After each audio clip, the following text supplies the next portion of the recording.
New education policy को हिंदी में नई शिक्षा नीति कहते हैं। यह नीति बच्चों को उचित शिक्षा उपलब्ध कराने के लिए बनाई जाती है। शिक्षा नीति केंद्र सरकार के द्वारा ही बनाया जाता है। शिक्षा नीति के अंतर्गत शिक्षा व्यवस्था का पैटर्न तैयार किया जाता है, फिर उस शिक्षा व्यवस्था के पैटर्न को पूरे देश में लागू किया जाता है, इसीलिए इसे शिक्षा नीति कहा जाता है। भारत में सबसे पहले 1968 में शिक्षा नीति बनाई गई थी। उसके बाद उसमें संशोधन करके नई शिक्षा नीति 1986 में लाई गई थी। अब तक भारत की शिक्षा नीतियों में 3 बार संशोधन किया जा चुका है। हाल ही में केंद्र सरकार द्वारा शिक्षा नीति में संशोधन करके नई शिक्षा नीति 2020 को तैयार की गई है। न्यू एजुकेशन पॉलिसी 2020 का मुख्य उद्देश्य यही है कि सभी श्रेणी के छात्रों को उच्च शिक्षा मिल सके। नई शिक्षा नीति 2020 भारत की नई शिक्षा नीति है जो 5+3+3+4 पैटर्न पर आधारित है, जिसे भारत सरकार द्वारा 29 जुलाई 2020 को घोषणा की गई थी। 1986 में जारी हुई नई शिक्षा नीति के बाद भारत की शिक्षा नीति में यह पहला नया संशोधन है। भारत में कुल 24 वर्षों के बाद शिक्षा नीति में बदलाव करके न्यू एजुकेशन पॉलिसी 2020 को तैयार किया गया है। उसमें भी अभी केवल शिक्षा नीति का प्रारूप ही तैयार हुआ है। इसे लागू होने में कई वर्ष लग सकते हैं। पुरानी शिक्षा नीति के तहत 6 वर्षों के आयु में बच्चों को स्कूल में दाखिला किया जाता था, उसमें बदलाव किया गया है। नई शिक्षा नीति के तहत 3 वर्ष के आयु में ही बच्चों को स्कूल में दाखिला किया जाएगा। नई शिक्षा नीति 2020 के तहत पूर्व प्राथमिक स्तर की शिक्षा को शामिल किया गया है। पूर्व प्राथमिक स्तर की शिक्षा 3 वर्ष तक दी जाएगी,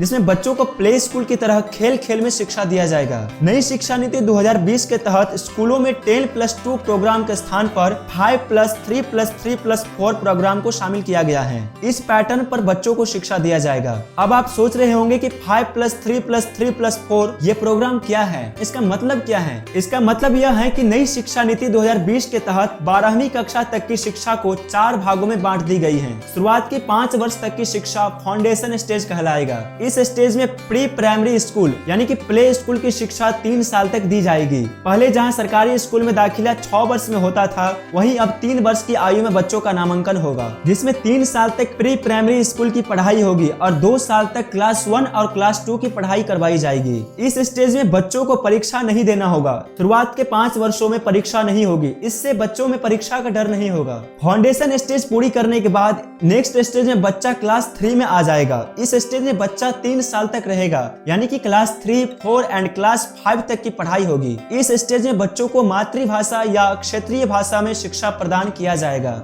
इसी स्टेज से बच्चों का एग्जाम लेना शुरू कर दिया जाएगा, यानी कि क्लास 3 से बच्चों की परीक्षा देनी शुरू हो जाएगी। क्लास 5 तक पढ़ाई करने के बाद छात्र मिडिल स्टेज में आ जाएगा। इस स्टेज में छात्रों का एडमिशन क्लास 6 में हो जाएगी और 3 साल तक इसी स्टेज में पढ़ाई करवाई जाएगी, यानी कि मिडिल स्टेज में बच्चा क्लास 6, 7 और क्लास 8 तक रहेगा। इस स्टेज में बच्चों को व्यावसायिक शिक्षा यानी कि वोकेशनल ट्रेनिंग भी दिया जाएगा, जैसे कि कंप्यूटर ट्रेनिंग, कोडिंग, सिलाई और पेंटिंग कार्य जैसे बहुत सारी ट्रेनिंग भी दी जाएगी। इस स्टेज की पढ़ाई भारतीय भाषा में होगी। मिडिल स्टेज के बाद बच्चा सीनियर सेकेंडरी स्टेज में आ जाएगा। इस स्टेज में छात्रों का एडमिशन 9th क्लास में करवाया जाएगा और क्लास 12th तक इसी स्टेज के माध्यम से पढ़ाई करवाया जाएगा। इसमें बच्चा जिस सब्जेक्ट की पढ़ाई करना चाहता है वह सब्जेक्ट रख सकता है। साइंस, कॉमर्स, आर्ट्स इन सभी स्ट्रीम को हटा दिया गया है। मल्टीपल सब्जेक्ट की प्रावधान दी गई है। कोई भी स्ट्रीम नहीं होगा। बच्चा जो सब्जेक्ट पढ़ना चाहता है वह सब्जेक्ट रख सकता है। जैसे अगर बच्चा को साइंस सब्जेक्ट अच्छा लगता है तो साइंस का एक विषय, सामाजिक विज्ञान अच्छा लगता है तो सामाजिक विज्ञान का एक विषय यानी कि इतिहास, भूगोल रख सकता है। इसके अलावा एग्जाम पैटर्न में भी परिवर्तन किया गया है। जैसे कि पुरानी शिक्षा नीति के तहत 9 से 12 तक वार्षिक परीक्षा होती थी, वहीं नई शिक्षा नीति के तहत 9वीं से 12वीं कक्षा तक की परीक्षा सेमेस्टर वाइज होगा। प्रत्येक 6 महीने में एक सेमेस्टर की परीक्षा होगी। इस स्टेज में एक विदेशी भाषा यानी कि फॉरेन लैंग्वेज भी सिखाई जाएगी। अब आप सोच रहे होंगे कि 12वीं तक की पढ़ाई इन 4 स्टेज में होगी, तो ग्रेजुएशन डिग्री की परीक्षा किस प्रक्रिया में होगी? तो मैं आपको बता दूं कि स्नातक यानी कि ग्रेजुएशन 3 वर्ष की डिग्री होती है, जो कि नई शिक्षा नीति के तहत ग्रेजुएशन डिग्री 4 वर्ष की होगी। प्रत्येक वर्ष के लिए अलग अलग प्रमाण पत्र भी दिया जाएगा, जैसे कि 1 वर्ष पढ़ाई पूरी करने के बाद ग्रेजुएशन सर्टिफिकेट दिया जाएगा, 2 वर्ष पढ़ाई पूरी करने के बाद ग्रेजुएशन डिप्लोमा का सर्टिफिकेट दिया जाएगा, 3 वर्ष पढ़ाई पूरी करने के बाद ग्रेजुएशन का डिग्री दिया जाएगा और 4 वर्ष का स्नातक पूरा करने वालों को रिसर्च यानी कि शोध ग्रेजुएशन प्रमाण पत्र दिया जाएगा। इससे विद्यार्थी को काफी फायदा होगा। जैसे अगर कोई स्टूडेंट 1 साल स्नातक की पढ़ाई करता है तो उससे ग्रेजुएशन की सर्टिफिकेट दिया जाएगा, और अगर कोई 2 वर्ष स्नातक पढ़ाई करता है तो उसे ग्रेजुएशन डिप्लोमा प्राप्त होगा। उसके बाद अगर वह किसी कारणवश पढ़ाई छोड़ देता है, उसके 1 या 2 वर्ष के बाद फिर से ग्रेजुएशन की पढ़ाई पूरी करना चाहता है तो उसे फिर से फर्स्ट फर्स्ट ईयर में एडमिशन नहीं लेना होगा, उन्हें सीधा थर्ड ईयर में एडमिशन मिल जाएगी, क्योंकि उनके पास 2 वर्ष का प्रमाण पत्र मौजूद रहेगा। अगर पीजी यानी पोस्ट ग्रेजुएशन की बात करें तो यह 1 या 2 वर्ष का होगा।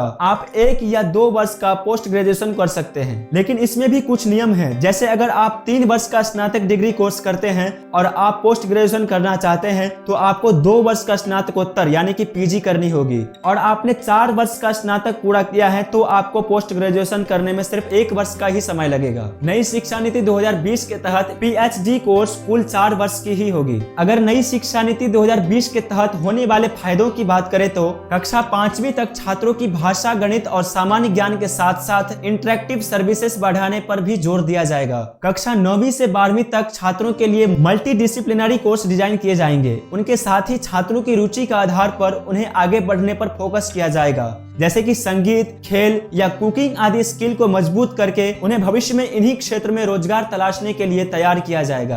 बच्चों को इतना सक्सेसफुल बना दिया जाएगा कि उनके साथ साथ देश का भी विकास हो सके। 3-4 वर्षों के ग्रेजुएशन के दौरान छात्रों के पास मल्टीपल एंट्री और एग्जिट का ऑप्शन होगा। अगर साइंस के छात्रों को इतिहास या आर्ट्स के विषय में रुचि होती है तो अपनी रुचि के अनुसार विषय को पढ़ सकते हैं, लेकिन उन्हें डिग्री मुख्य स्ट्रीम यानी कि आर्ट्स या साइंस की ही मिलेगी। कक्षा 6वीं से छात्र वोकेशनल एजुकेशन के साथ अप्रेंटिस भी कर सकेंगे। इससे 12वीं के बाद करियर में उन्हें बहुत ही ज्यादा फायदा मिलेगी।